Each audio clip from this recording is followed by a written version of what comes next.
So when I think about the question of race in 21st century America, basically relating to the title of this panel, I always return to what Siobhan Somerville noted in her 2000 book, Querying the Color Line.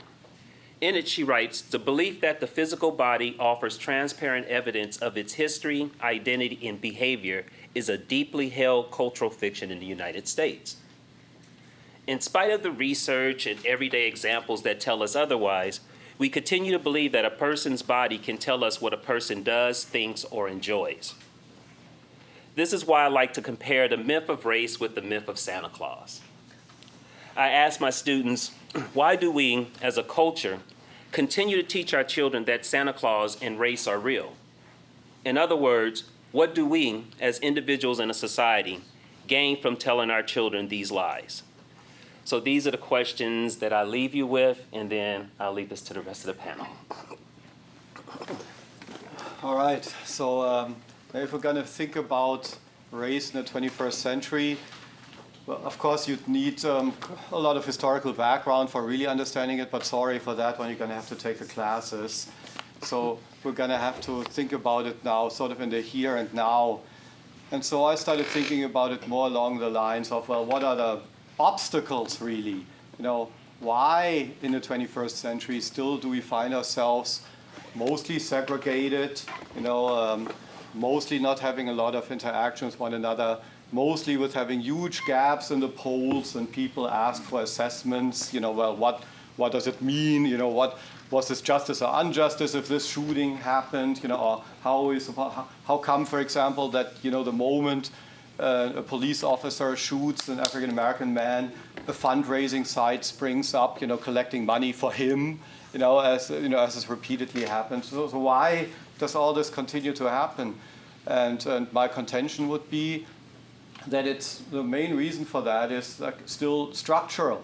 We are still very segregated. The roots of that, of course, go long back, but it was simultaneously, though, with the civil rights movement, we had the suburbanization of America that in many ways actually exacerbated racial segregation. We live in very segregated cities, we live in segregated neighborhoods, schools are segregated, churches are segregated, and we don't hang out with one another. People's Facebook pages are segregated too, for the most part. Just go check around, if you don't believe me. There's usually, 90% of Facebook friends of people tend to be from the same kind of ethnic or racial background, and then there's sort of a little sprinkling, of others. Go to people's weddings, go to people's parties and see how integrated they are, and as long as we don't get there, that's why I think we're feeling at the moment, at least I'm certainly feeling it, that we're stalled. There's no progress. There hasn't been progress. We thought maybe Barack Obama's election somehow meant something, but it hasn't. There's no progress, and so we have to confront these structural obstacles. Okay. Well, I guess, what I would like to talk a little bit about today is the DoD's 1033 program. I don't know how many of you know about it, but basically it's military surplus. And it could be anything from AK-47s to, huge tanks that are given to local police departments to enforce the law in the neighborhood. And one neighborhood happens to have an entire population of 20,000 people, and they have an assault vehicle that is sturdy enough to withstand landmines. It was a $750,000 vehicle. It was given to a small town with 20,000 people, as I said, for a mere $2,800. And there has never been one landmine in that town in the United States. We have gone from a protect and serve to a defend and tactical operations. We have allowed our country to slowly move into a police state. And we've done it, I think, because of apathy. Because everybody else is too worried about themselves and their goals and their ideologies, and they have sold their liberty. Because the only reason that democracy even works is if you are willing to stand outside your own needs and incorporate the needs of others. And that is lacking in this country. And the result is you are allowing your country to turn into a police state. And we get what we settle for. So race relations in the 21st century, I kind of trying to think about how to think about this stuff. It's a little bit complicated. I'm teaching a class, American Studies. A lot of you guys are here, 100. And we've kind of been talking about it throughout the semester, race and stuff. And one of the things that I think is interesting is like race like emerges in multiple ways historically and stuff like that. And one of the things that we've been focusing on in our class, I've been trying to focus my students on, is science and the role that like the sciences play in sort of perpetuating like racist ideologies and things like that. And so, and when I'm talking about science and when we're talking about science, I don't just mean like the hard sciences, you know what I mean? But that could play a role in it. But the social sciences and how, like, for example, I teach Indian studies as well. Anthropology has at times shaped people's perceptions about Indian people, right? And perpetuated myths, cultural myths that become then placed on people, these markers that then follow them and then kind of allow for this sort of behavior to continue on. When I'm talking about behavior, I'm talking about racism and those sort of things. So I'd like to sort of think about it like that. Like, what role does like science or knowledge production play in sort of allowing these things to continue on? Because, I mean, when you look at the history and stuff like that, it's always going on in the United States since its foundation. There's always been some sort of like race stuff happening. So that's what I'd like to talk about.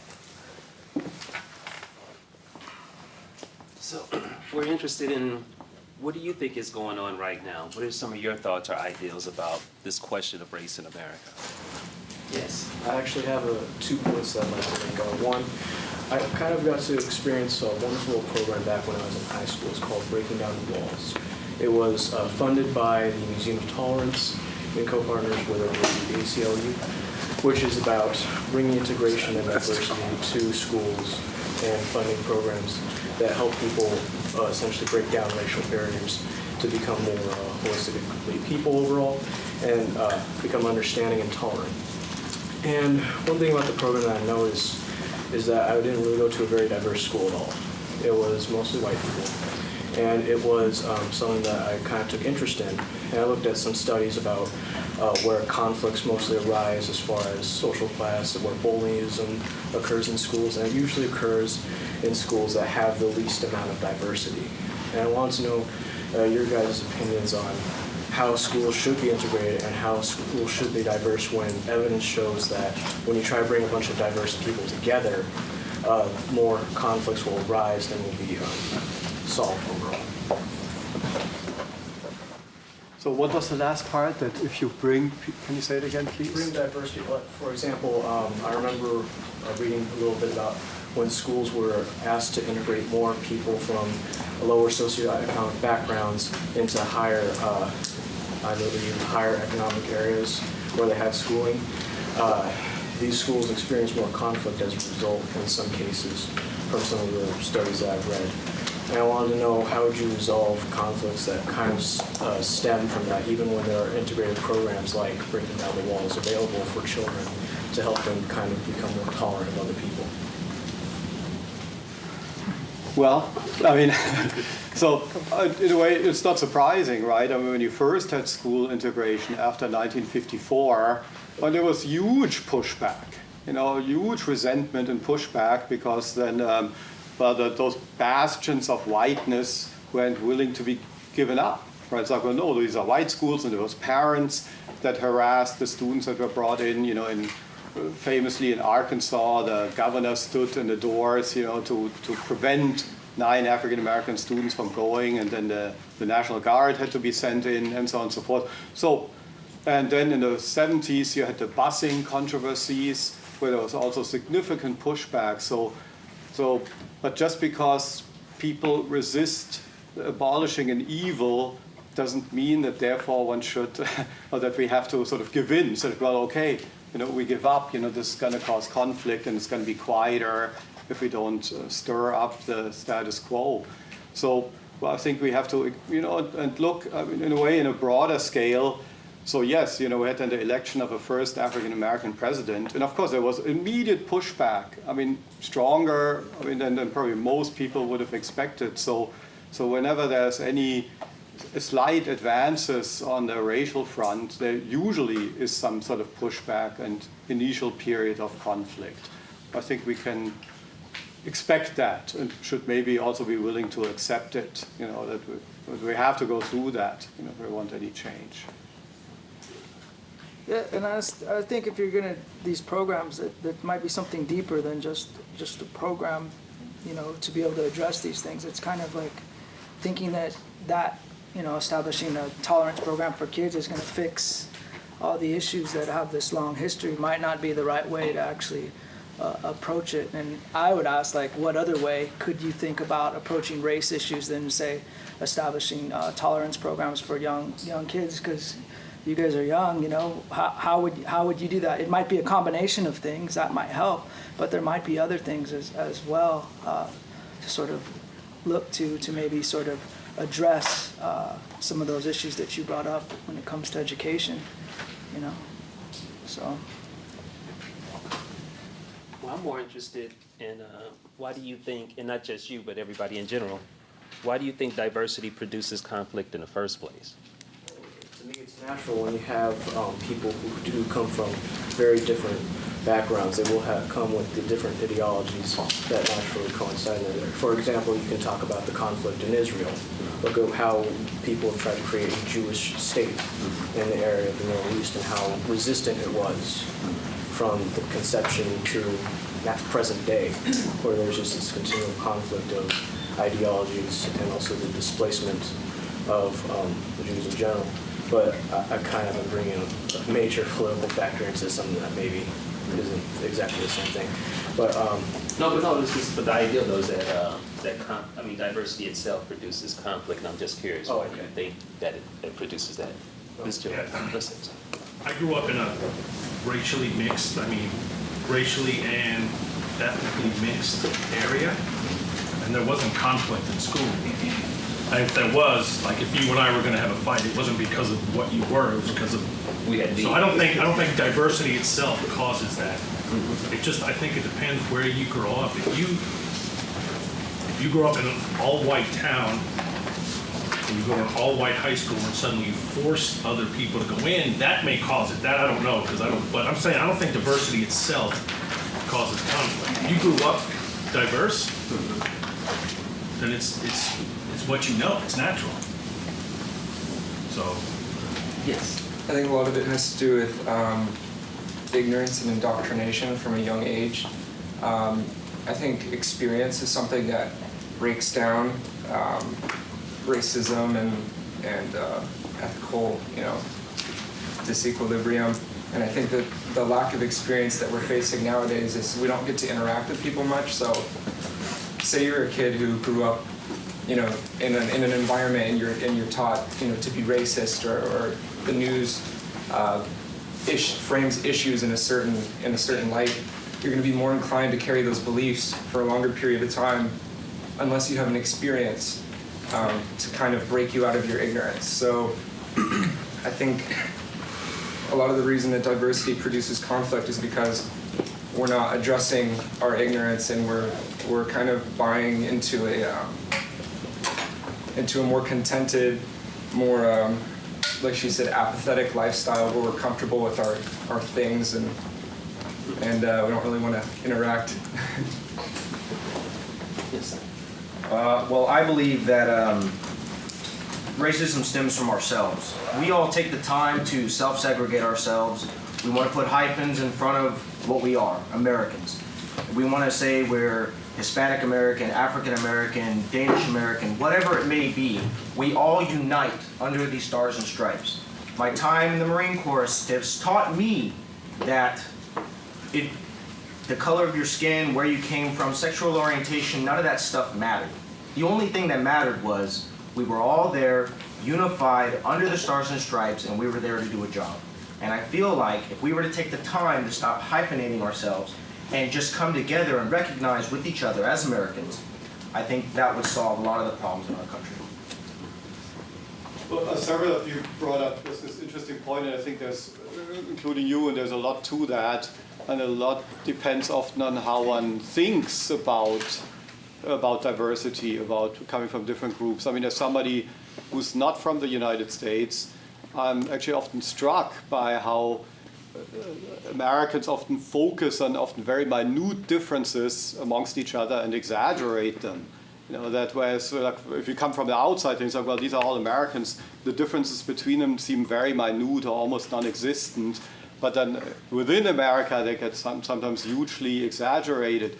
I've often thought actually that one possible cure for some of these conflicts would be just to send everybody abroad, the entire population, you know, like for half a year or something.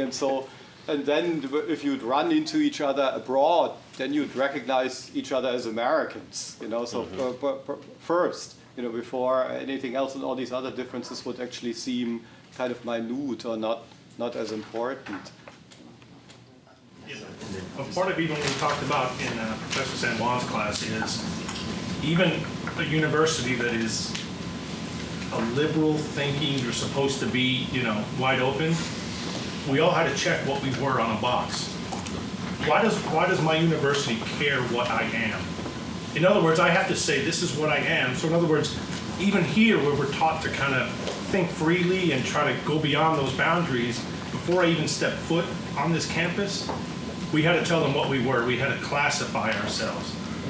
So in other words, it's kind of like, well, what does it matter?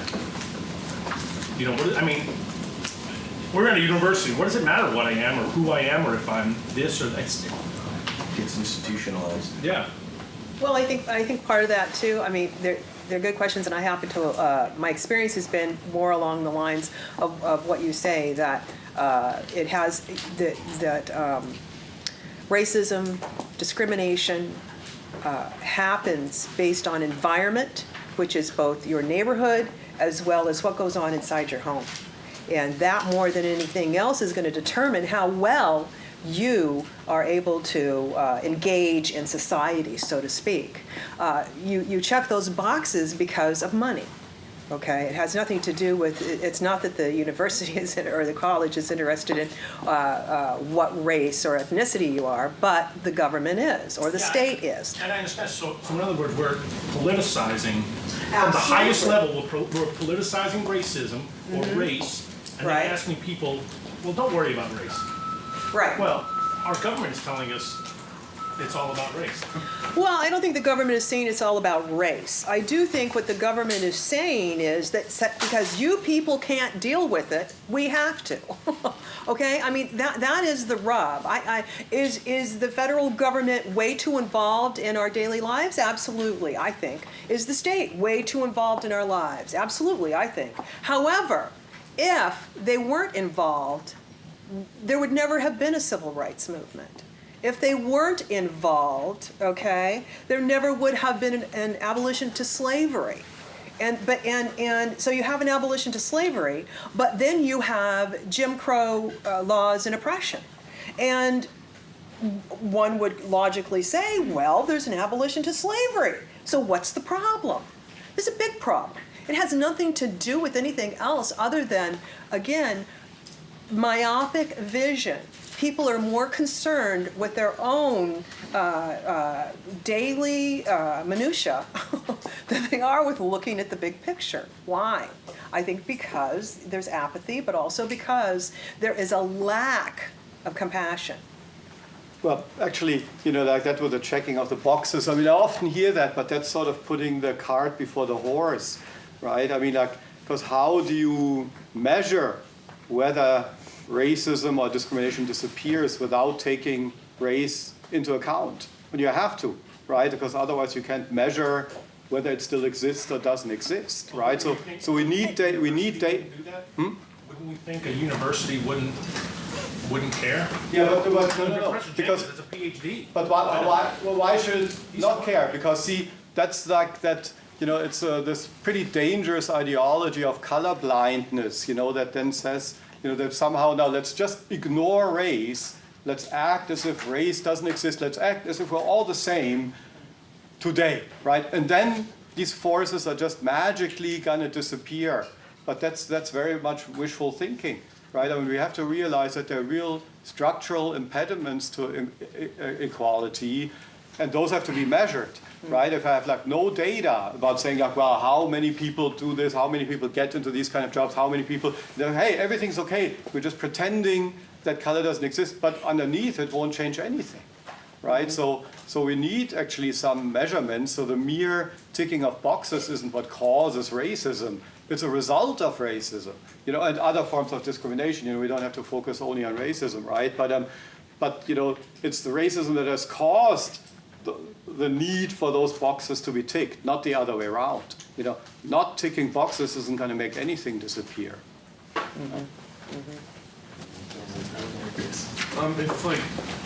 If we need like a common goal to unite us, like what type of level of common goal do we truly need to unite us together? And if like that goal is completed, will we just break down and not be united again, or do we need something like a very strong level of common goal to unite us together, to like fight against the problem of racism and all this stuff, just prevent it from happening? It's a really good question, and I think it's something that needs to happen organically. And what I mean by that is as groups, you need to start asking those questions. What do we need to unite us? Why are we not united? Is it important to be united? I mean, I think that's another good question too. Is it important for you to be united? And why is it important for you to be united? And what happens if you're not? And how do you envision that? What would unite you? And they're great questions. Huh? What has united us at all? Like, there's very few Right. things that have united us. Very few, but think about those moments, okay? And they may be superficial, and they may not be. But I think that this idea of fragmenting ourselves, right? And we don't have very good pillars of the community on which to reflect upon and emulate, right? Our government is virtually at its lowest ebb that I've seen in a while. You see petty infighting in your communities. You see petty infighting in the government. And so who would you emulate, right? Who are your leaders today that you could actually say, I would like to be like them? Right, other than the Marvel comics and many wonderful myths that are expressed again and again and again, this idea of the hero, right? The culture itself is constantly seeking a hero, and we never tire of seeing that hero reflected again and again. It's fascinating, but that hero has a very dark side. And the problem is, I think that we reside on the dark side of that hero moon right now, because we have no heroes. We have no real heroes other than the ones that are constantly reimagined for us to keep us entertained, right? It really has no substance, though. But you have to start asking questions. Back to the DoD 1033 program, I feel one of the problems is that equipment that is transferred in the program, the equipment is designed for a battlefield where people do not have constitutional protections. Law enforcement officers make a lot of discretionary decisions on their day-to-day basis, whereas in the military, you're told to follow orders, you do what you're told when you're told. That's how it's done. Do you think that there's a way to still have this equipment and utilize and format some type of training with the Constitution in mind for law enforcement officers? I'll make this really brief because I want to. But I don't think we need them. I just don't think they're needed. They are war weapons of war. Now, just because the government has decided to tagline war on drugs, okay, and that little tagline, war on drugs, makes everybody feel safe and comfy and, oh, well, at least, someone's attacking the war, right? This idea of war on drugs is a complete misnomer, and it has nothing to do with the reality. And local police officers, local police departments are saying, oh, well, this isn't military, this is tactical. As if that, so they're going to give you a different soundbite, and that's going to make it okay. I just don't think it's needed. War weapons belong in war zones. Now, I will be very clear here. I do not believe war answers anything, okay? I do not believe that. That doesn't mean that I was for the doesn't mean that I wasn't for the military on September 12th, right? So all I'm saying is a military necessary? I believe it is. But does that mean that we need to go to war every time, you know, we get in a twist? I don't believe so. I'm sorry, this may not be super popular, but in the small defense of police, I mean, I knew cops back in New York who would get out of the car with a .38 revolver and face an AK-47 with a 30-round clip full auto. So at some point, I don't think they need landmine-proof vehicles. I think that's going too far. But at some point, if the bad guys are equipped with X, Y, and Z, the cops need to be at least equipped with X, Y, and Z because we all depend on them. Now, are there bad cops that do stupid things? Sure. There's bad accountants, bad surgeons, bad everything. So I'm saying, so at some point, maybe they don't need a vehicle that can withstand a landmine, but at some point we have to say, whatever the bad guys are coming at them with, I think we owe it at least to them to say, okay, you should be equipped with at least that much coming back at you, in my opinion. Cameron, and then Professor Lyne. Just real quick, I mean, I saw that video with the guy in South Carolina getting shot. For someone to shoot somebody, why do we aim for the legs? That's a good question. Like, I That's mean, not how training works, man. training, you don't kill them. He's unarmed. No, but you gotta shoot to neutralize the threat. You shoot. You neutralize the threat with the cap or something, dude. We've just accepted an intolerable level of violence. Yes. You know, like, I mean, so how come police forces in other countries can do without that? Right. You know, like, I mean, well, case in point, right? I mean, I'd say in Germany last year, 8 people were shot by the police. Now, there's actually data to prove that. In the United States, the beginning problem is there are no data, right? I mean, like, they don't even have to report how many people are shot. But like, rough estimates for last year were, you know, about 500-600 people are shot by the police. So that's about a rate, on a per capita rate. Because Germany has a much smaller population, you know, 81 million, and the United States has 330 million. But you can adjust. So on a per capita basis, that meant in the U.S. 40 times the rate of police killings as Germany. 42 times. 42 times, not double, not triple, not quadruple, 42 times. And that shows you there's something very, very seriously wrong, totally out of whack. It's just unacceptable, that kind of violence level. In this country, everyone has guns. Well, we created a gun culture. I'm not saying it's right, I'm saying we created a gun culture in this country. I think that the issue is not with when force meets force, it's just like two forces that are meeting each other. I think that what needs to happen is that there needs to be education and understanding and learning of different communities, different community cultures. If you're gonna police in let's just say, for instance, like LGBT community, then you need to be sensitive to that community. If there's transgender people, you need to be sensitive to the needs of those people. The same thing with African American communities or Asian community, cultural community. It's different, and I think that ultimately what's lacking is not. You will always be, a knife is always going to cut. But the only thing that prevents a knife from cutting is the person that's holding the knife not saying, I'm not going to do this. So that's what needs to be controlled, not necessarily. And until you can get a hold of that, then you're going to continue to see the reaction of people with violence. But also, just to kind of piggyback what everybody's saying real quick, one of the things I think is interesting, though, that I think that a lot of these issues, particularly about race, really do go back to our homes. In the sense, and I'm not asking anybody to raise hands, I'm not telling on anybody's parents or anything, but at some point in time in your childhood, when you talk about dating practices, who was okay to bring home and who was not okay to bring home, that right there already establishes an idea of who's cool and who's not cool, so to speak. Right. Who's okay to bring home and associate with, and who's not okay to bring home and associate. So even there, right? And I've had many friends and students talk about what their parents literally told them, and they gave them a ranking. You marry this group, then this group, and then this group. And of course, people that look like me was always last. Right? Right? So everybody's actually kind of heard that statement, right? Have had that conversation, right?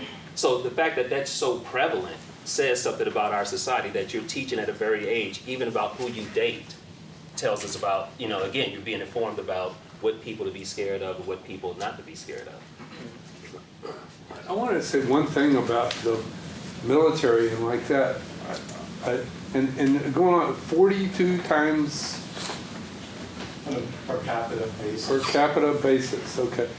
You know, I wouldn't want anyone to have to go experience a firefight in order to understand what I see the police department being capable of. And I know that you're going to find one cop that'll come out with a 38 and he's, I mean, we saw it on television where they had the M16s and, you know, but sooner or later, you know, you got to say, what do you want to have, like firefights in the middle of Los Angeles? I mean, and I don't know if anybody knows what a firefight, I know this guy does. In the middle of Los Angeles, a firefight, I don't know if you can comprehend this or not, but it's horrendous. I mean, hundreds of people would die like that and stuff, you know, and how much is enough? Holy smokes. Well, you know, I guess what I would just want to say real quickly too is, you know, it's interesting your perspective. Your perspective reveals a lot about society, I think. And instead of asking, don't we need to make sure that our police have the same weapons that the criminals do, my response would be, what do we need to do to get those weapons out of criminals' hands? So, you know, yeah. So I think it's how we ask the questions and then how we go about deciding we want a society. Do we want a society where our police match weapons of criminals, or do we want a society where we can get those kind of weapons out of the criminals' hands? I agree. I just don't think we're at the point. And I know he's had his question up for a while. I'm sorry. So I'm going to make this sort of short because like I want to keep it for a dialogue between the students and the professors up here. So I couldn't stop squirming. I'm sorry. It's just one of those things. When someone talked about the Constitution, I was like, oh shit, I'm in. So let me just go ahead and sort of explain, just to try to reconcile some points here. To the question about the body cams, and then to the question about the military and the police. At least the way that I see it, one of the problems, constitutionally speaking, is that when we look at the Constitution, local police, state and local police have a different way of looking at things as opposed to the military. When the military is using their weapons, they've done all types of research first. And in fact, they're actually more protective of the rights of the people that they're going to raid as opposed to the constitutional interpretation by the Supreme Court today in regards to what their rights are. So there's a difference. So we need to figure that out. For example, when we talk about in the military, when we talk about actually going in and stopping insurgents, the military has done the job. The military has done the research, figured out the danger, figured out the threat level, and then we'll use the appropriate force. The problem with the Supreme Court today is when we're looking at Fourth Amendment rights, right? Like what would constitute a search and seizure, right? They're given wide latitude. So it's not really with that same amount of research. It's almost like a guessing game as to what constitutes probable cause or reasonable suspicion, right? So that's something that needs to be mended if we're going to use those weapons, if we're going to use that, right? So that's one of the problems that I see constitutionally speaking, because the Supreme Court hasn't really reconciled the idea of Fourth Amendment rights and technology.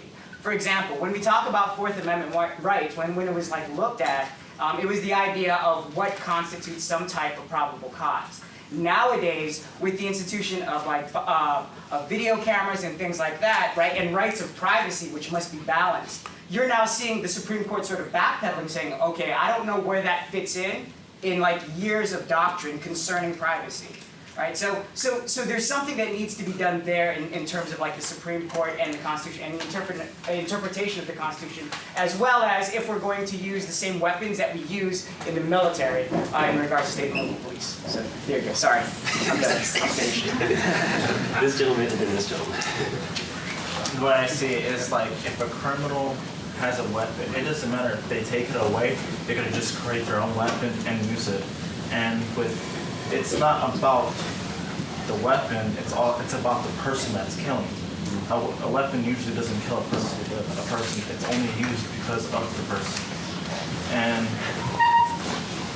when you come to race, think about it, if we're against the cops or the military, it's still being racist because we're going against that group.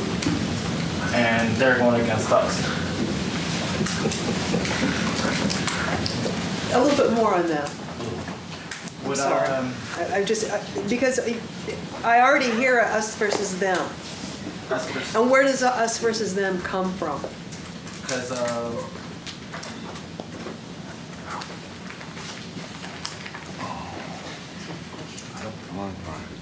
That's all right. I think this is important. Take your time. I think it's important because I hear you. I hear what you're saying, and I think it is prevalent in many different groups that somewhere along the line, in us versus them, it permeates everything, and it's important to understand how that develops. Because like when race, like say if I'm Chaldean, I'm Middle Eastern, so I'm getting targeted because I'm Middle Eastern. But the thing is, not all of us are bad. Just because of one certain individual, you all target everybody, not just one person. It's an individual. It's the person that did the problem should just be that person that you just, okay, it was that person, okay? Not the whole country or not just that group. If I was a cop and so my partner did something stupid, we all get targeted, not just one person. And because it doesn't matter if he's smart or an idiot, we all get targeted. Yeah, I agree. I agree that does happen. And it does, and when you target an entire group based on behaviors of a few, that plants seeds. That plants seeds of resentment and anger and discrimination and racism, and that in and of itself develops a groundswell. Gentleman here, the gentleman behind him, and the gentleman here. I want to bring up the idea of big data. I was recently reading an article that discussed how big data could potentially be racist. I can't hear you. I was recently reading an article about big data and how it has potentially racist effects when trimming the data itself to cater to certain types of people. And I'd like to know your opinion of that aspect of technology as opposed to the weaponized version of it. Well, I mean, so that might lead a little far astray, but at the same time, there are, connections there. And that's something we haven't even begun to address really, like that our entire societal infrastructure, because I mean, who's in the tech industry, right? So once it's a computer, we act as if it's like somehow a neutral thing. But of course, the computer is programmed by somebody, software is created by somebody. And who's software created by? Actually, a very small segment of society. Essentially, white and Asian males are the ones that write software, right? So, and we have not really begun to think about what that means, that because that's creating the architecture for the rest of society. But the implications and the assumptions and the worldviews of the people that create software, of course, are embedded in there somewhere, right? So, and of course, the same goes with data. Once it's a number, we think it's neutral and objective somehow. But somebody came up with that number based on certain assumptions, asking particular kind of questions and so on and so forth. Yes, you. I was just thinking that kind of connected to what you were saying, and what you were saying about the idea of the unity. That unity can be really good for bringing everyone together, and I like that idea a lot. I agree with that almost entirely, except that unity can be very dangerous, because just after 9/11, it seemed like a lot of people united against another group of America, another group of citizens. And I'm not old enough to remember this, but my parents, in the complex where we lived, there was a Muslim family, and we were really worried. We were planning how to defend the complex because we were worried people would come after them. Right, I think that's an excellent point. That's an excellent point, because so often we unite ourselves against something or someone, and that can be even more dangerous. Absolutely. I'm a very international person. There's not a single family member in my family that lives on the same continent, so it goes without saying I've been traveling a lot. Yeah. And I notice a direct relationship between racism and lack of travel experience. And I think it needs to be more emphasized that how important traveling is and how it can change your whole view on people as well as the world and politics and everything. I think people focus too much on like the subsidiary topics or like the results of racism rather than like the roots. Traveling, just ignorance is bad, and it's bred by staying in this. Like when I meet Americans that stayed in the same state or city their whole lives, that's insane to me. People need to get out there and see what's around them. Of course, a class element to that, right? I mean, who can travel and how far can they travel, and you know, who can afford to travel, and so on and so forth, right? So I mean, it would be nice, right? But but there's a clear economic component there, of course. Yeah. I have a question about something that sometimes I see when I'm about to read an article. It's called a trigger warning.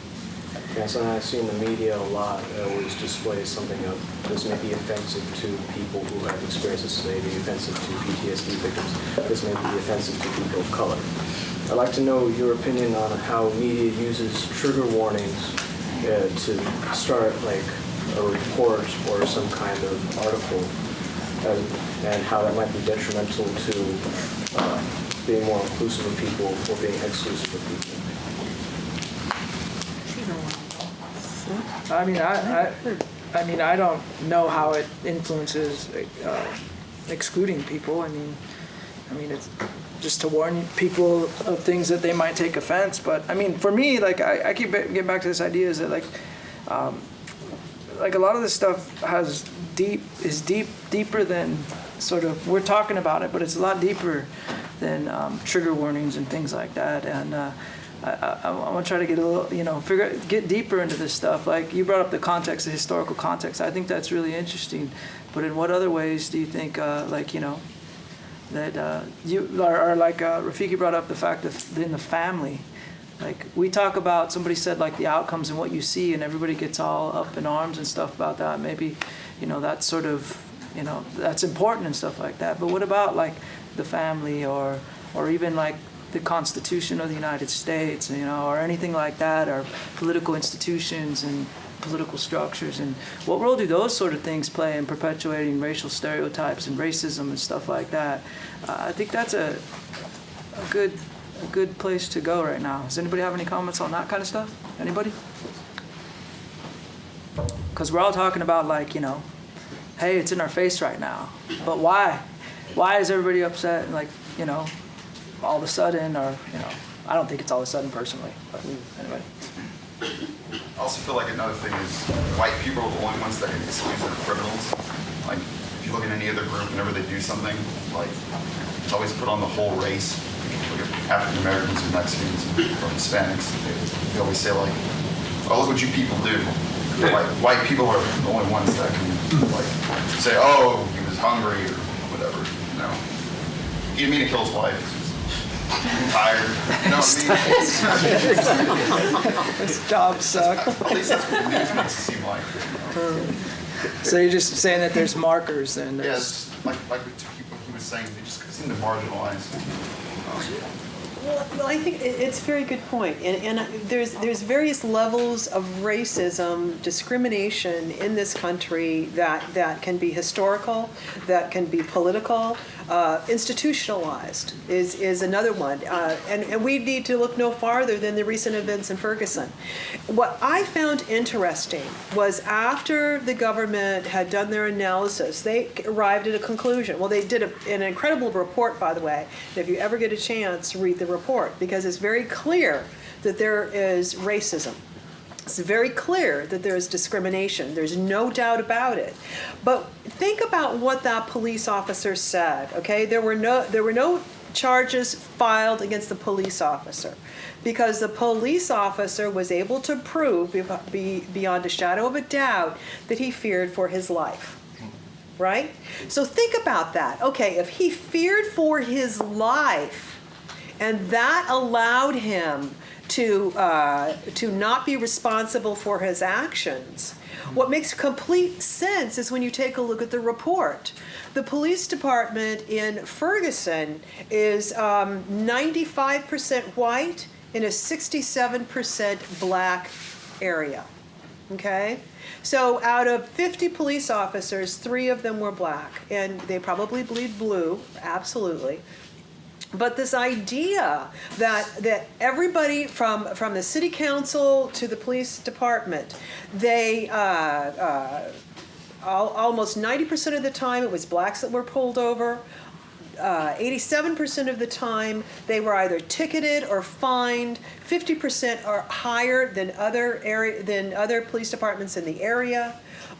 You had whites that were in government that systematically had fines erased, that arranged to have tickets dismissed, that arranged to have, I'm sure that, very popular write-up was on this one woman that after 7 years, she was ticketed, some minor ticket offense. I don't know if it was a parking ticket. I think it was a parking ticket. She had paid fines that were doubled and tripled for 7 years. She lost her job. She was jailed because of not keeping up with the fine. She lost her job because of all of the fines. And she still 7 years later, she owed over $500 still on that. So think about that.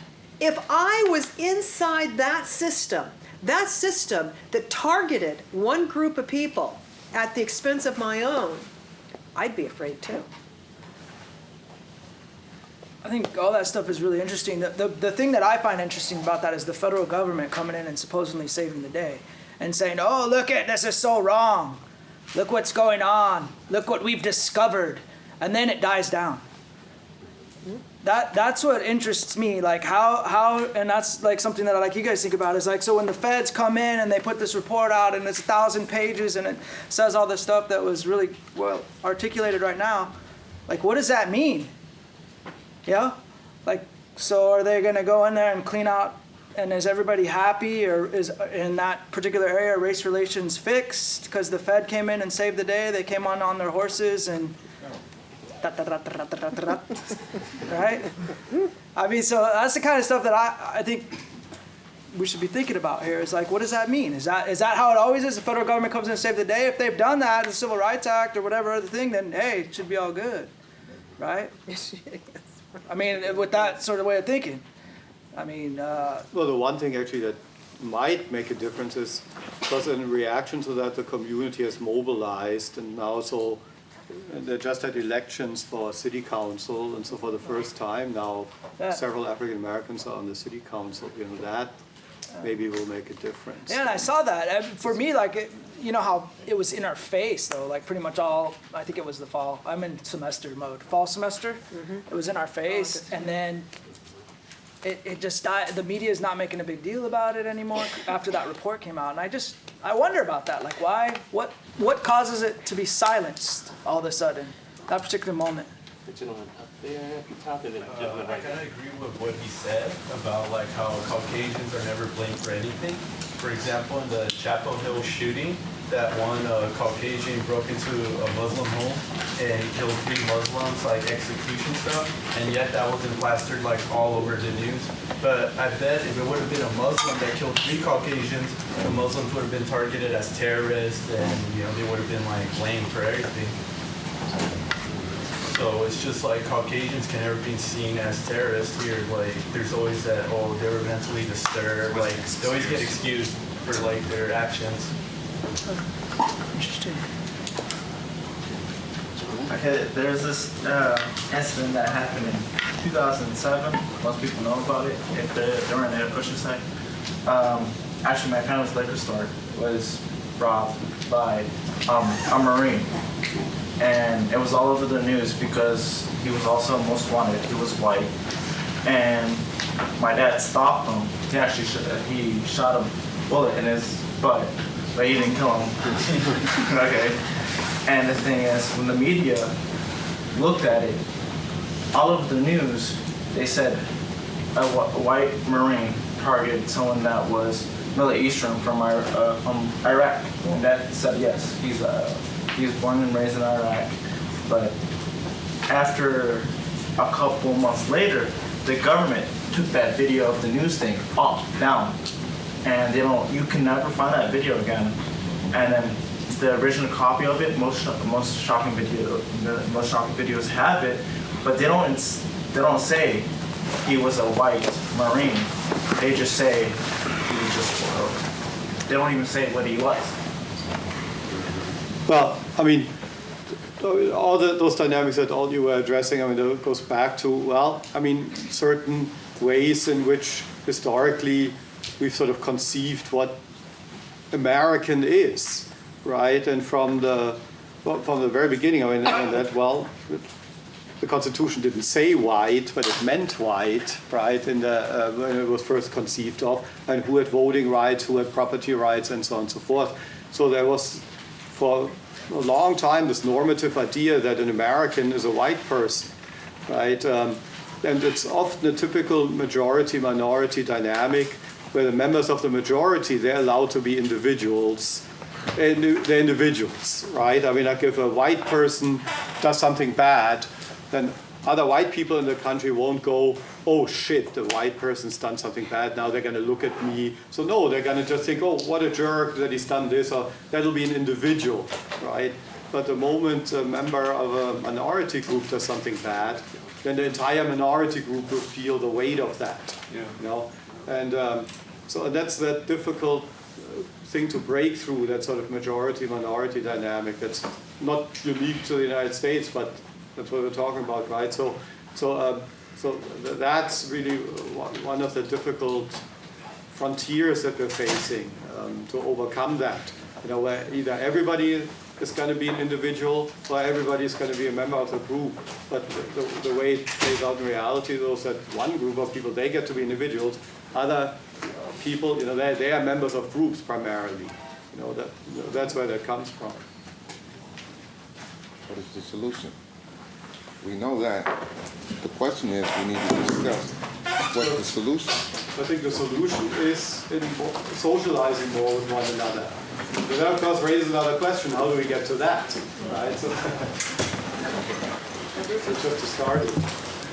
Well, we could debate this and discuss this, for all our lives, and we will be doing this for as long as time exists. Race relations will always be a seminal topic because there'll never be a post-racial society for a long time.